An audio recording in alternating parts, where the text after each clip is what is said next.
Hello students, इस video में मैं आपको एक बिंदु पर कई अगर बल लग रहे हैं तो उसका रिजल्टेंट फोर्सेज कैसे ज्ञात करते हैं। यानी एक बिंदु पर अगर कहीं भी बल लग रहे हैं, बहुत सारे बल लग रहे हैं, तो उसका परिणामी बल कैसे ज्ञात करते हैं वो अपन पढ़ेंगे। इसका भी यूज आता है। तो अपन क्या है, मान लेते हैं ये वो बिंदु है और ये एक्स और ये वाई एक्स, और ये एक्स एक्स और ये वाई एक्स, और इस ओ बिंदु पर बहुत सारे बल लग रहे हैं। मान लो ये लग रहा है F1 बल, और F1 बल इसके साथ में अल्फा 1 कोण बना रहा है, और ये बल F2 बल लग रहा है, ये एक्स एक्स के साथ अल्फा 2 कोण बना रहा है, और इसी प्रकार ये F3 बल मान लेते हैं, इसके साथ अल्फा 3 एंगल बना रहा है, और ये F4 बल और इसके साथ अल्फा 4 एंगल बना रहा है। इस प्रकार n बल इस बिंदु पर लग रहे हैं, और मान लेते हैं इसका परिणामी बल r है।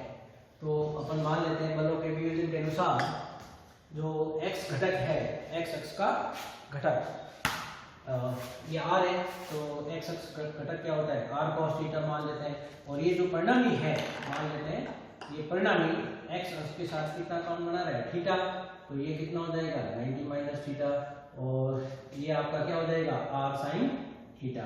तो ये जो r cos थीटा है, तो ये क्या हो जाएगा अलग अलग बलों के घटकों के योग के बराबर। तो x अक्ष पर जो घटक है r cos थीटा वो क्या हो जाएगा, जो अलग अलग जो बल है F1 F2 F3 F4 F5 और Fn, उनका जो x अक्ष के साथ घटक है उनका सम का क्या होता है, सम होता है। तो ये x अक्ष ये परिणामी r है, तो r का x इस सम में घटक क्या हो जाएगा r cos थीटा। तो ये किसके बराबर होगा, जो F1 का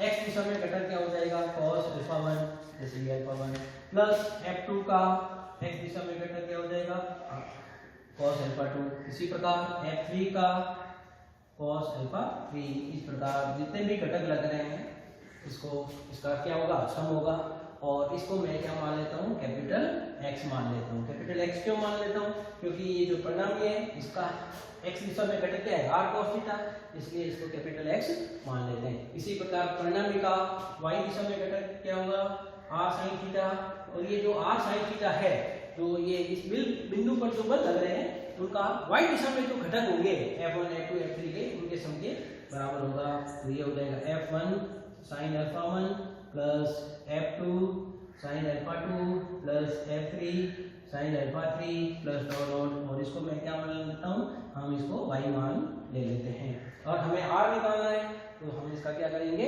सिंप्लीफाई करेंगे, वर्ग करके जोड़ने पर, स्क्वायरिंग एंड एडिंग, तो ये हो जाएगा r square cos square theta plus r square sin square theta.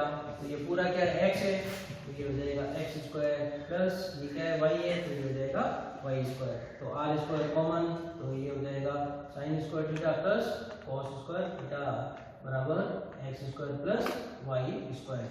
तो हमारा जो r स्क्वायर है वो किसके बराबर हुआ, x square plus y square.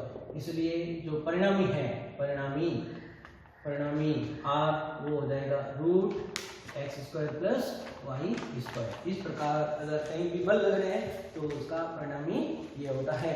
अब परिणामी है वो एक्स अक्ष के साथ कैसा एंगल बनाता है, तो हम क्या करते हैं, 2, तो उसके लिए हमें क्या चाहिए, tan थीटा, तो साइन अपॉन कॉस क्या होता है tan थीटा, तो 2 में a का भाग देने पर, तो tan थीटा बराबर हो जाएगा कैपिटल Y बाई एक्स, तो इसलिए थीटा हो जाएगा tan inverse Y by x. तो इस प्रकार हम परिणामी का दिशा और उसका परिणामी हम ज्ञात कर सकते हैं। तो इस प्रकार हम इसका आगे यूज करेंगे। एक बल दिया हुआ है, उस पर बहुत सारे बल लग रहे हैं, तो उसका परिणामी क्या होगा। Thank you.